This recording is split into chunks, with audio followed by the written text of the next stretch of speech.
Everyone writing brigadier Pratap is right, maturity is when you know this जो भी।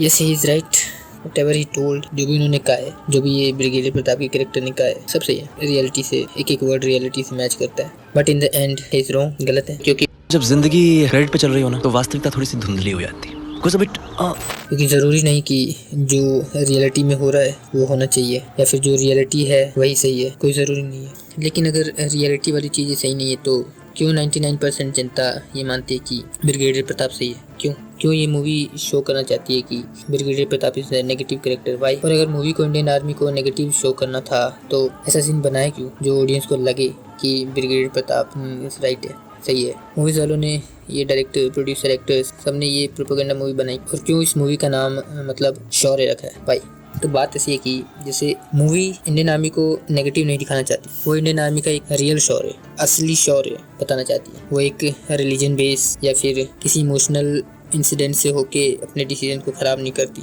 ये दिखाना चाहती है। और ये शौर्य सबको आसानी से समझ में आने वाला नहीं, तभी ज़्यादातर लोग, कम से कम 99% बंदे जिन्होंने ये मूवी देखी है, उसको ब्रिगेडियर प्रताप का कैरेक्टर सही लगता है। मतलब सही है भी, लेकिन एक छोटी डिसीजन के चक्कर में गलत है। तो थोड़ा सा अगर मूवी का मैं सिंपल सा ब्रीफ दूं तो यह है कि एक सर्च ऑपरेशन में मेजर राठौड़, जो कि विदाउट एनी एविडेंस, मतलब बस एक शक की निगाह पर सर्च ऑपरेशन के लिए जाते हैं और वहाँ लोगों को मारते हैं। मेन कश्मीर वाला सीन है, और उस लफड़े में कैप्टन जावेद ने आर्मी ऑफिसर को ही गोली मार दी। फिर इस पे केस चलता है एंड पता चलता है कि ब्रिगेडियर प्रताप ने ऑर्डर दिए थे गो सर्च, और अगर शक होता है देन किल। और ये आर्मी में एक ब्रिगेडियर मतलब lieutenant, captain, major, lieutenant colonel, उसके बाद ब्रिगेडियर, उनकी थिंकिंग है। मतलब थिंकिंग तो नहीं कह सकते, ये उस इंसिडेंट की इमोशन का रिफ्लेक्शन है। और ये इसलिए है क्योंकि ब्रिगेडियर प्रताप ने एक मुस्लिम बच्चे को अपने घर में रखा था एज ए नौकर, बहुत प्यार से, और उसी बच्चे ने बड़े होकर उनकी फैमिली को मार दिया। और 1993 के दंगों में जो बॉम्बे ब्लास्ट की वजह से हुए थे,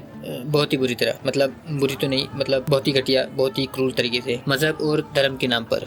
अब देखो, ब्रिगेडियर का इस बात का बदला लेना अच्छा है, बहुत अच्छा है, बहुत सही है। बल्कि अगर मैं भी उनकी जगह होता तो मैं भी सेम करता। मैं क्या मतलब, आई थिंक मुझे लगता है कि कोई भी उनकी जगह पे होता तो वो वही करता, सेम करता, या फिर उससे भी बुरा करता, मतलब बदला जरूर लेता। लेकिन बात यहाँ आकर अटकती है कि जैसे 100 लोग हैं किसी धर्म छोड़ो, चलो मुस्लिम धर्म के 100 लोग हैं, है ना, 100 में से 90 हैं मतलब घटिया या बुरे, जो भी कह लो, या जो वो टेररिस्ट अटैक करते हैं और मतलब घटिया काम करते हैं मेन। तो वो जो 90 लोग हैं उनको तो जो होना चाहिए उनके साथ होना चाहिए, मतलब उनको मारो या सजा दो या जो करना है वो करो, जो होना चाहिए उनके साथ होना चाहिए। लेकिन उन 90 के चक्कर में जो 10 है जो अपना काम करते हैं, अपना ठीक ठाक सुबह उठते हैं, काम करते हैं, अपनी फैमिली का ध्यान रखते हैं, मतलब अच्छे इंसान जो, वो 10 लोग उस 90 के चक्कर में मारे जाएंगे तो आई थिंक वो कुछ ज्यादा गलत हो जाएगा। लेकिन जैसी अप्रोच ब्रिगेडियर प्रताप की है, और करना है तो इनकी कौम का सफाया करो as an officer of Indian army, और वो भी ब्रिगेडियर, कि जो इंसिडेंट उनके साथ हुआ है उसका बदला वो हर उस इंसान से ले रहे हैं जो उस रिलीजन में पैदा हुआ है या फिर उस रिलीजन से जुड़ा हुआ है। So I think this approach is wrong. I know अभी लोग सोच रहे होंगे कि तेरे साथ ऐसा नहीं हुआ ना, इसलिए तू ऐसा बोल रहा है। हो सकता है वैसे सिचुएशन में आके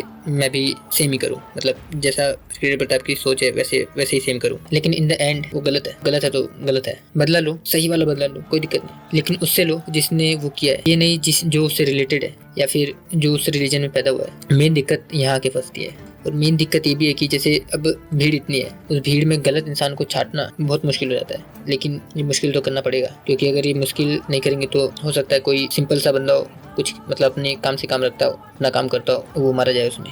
बदला लो, जैसे लेना लो, जितना बुरा करना करो, कोई दिक्कत नहीं। लेकिन जो सिंपल अपना काम कर रहा है वो किसी के गुस्से में आके मारा जाएगा तो इन द एंड वो गलत है। और एक दिक्कत हम इंसानों में भी बहुत कॉमन है, जैसे हम किसी भी चीज़ को एक ग्रुप या कम्युनिटी वाइज देखते हैं। जैसे एक बिहारी है, एक बिहारी खराब तो सारे बिहारी खराब, एक ब्राह्मण सही तो सारे ब्राह्मण सही, वही हर जगह वही देखा जाता है। सबसे बड़ी दिक्कत यही है, ग्रुप, कम्युनिटी, कास्ट, ये सब बकवास है। ये अप्रोच सेम वैसी है जैसे मान लो कोई लड़का किसी लड़की के प्यार में पड़ा या कोई लड़की किसी लड़के के प्यार में पड़ी। दोनों में से मतलब किसी ने भी एक दूसरे को धोखा दे दिया या मतलब छोड़ छाड़ के चला गया, मतलब कुछ भी है, आगे जाके रिलेशन खत्म हो जाता है। तो दोनों एक दूसरे को सोचते कि सारे लड़के ऐसे होते हैं या फिर सारी लड़कियां ऐसी होती हैं, जो भी है मतलब। लेकिन हमें पता है कि, लेकिन बाद में हमें पता चलता है कि ऐसा नहीं है कुछ भी। इंडिविजुअली जब तक लोग देखना स्टार्ट नहीं करेंगे, गलतियां होती रहेंगी। और ये इंडिविजुअली देखना बहुत मुश्किल है, क्योंकि सोसाइटी द्वारा या फिर लोगों द्वारा चश्मा एक लगाया हुआ है ग्रुप का, कम्युनिटी का, रिलीजन का, हिंदू मुस्लिम, ये सब बकवास वाला। सो मेन बात ये है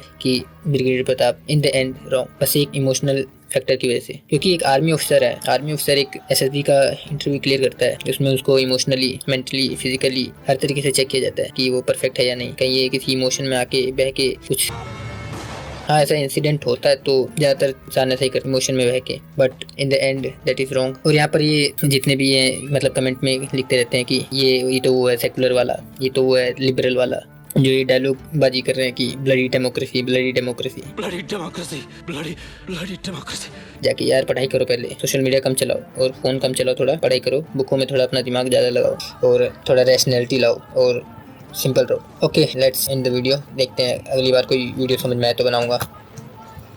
ओके बाय।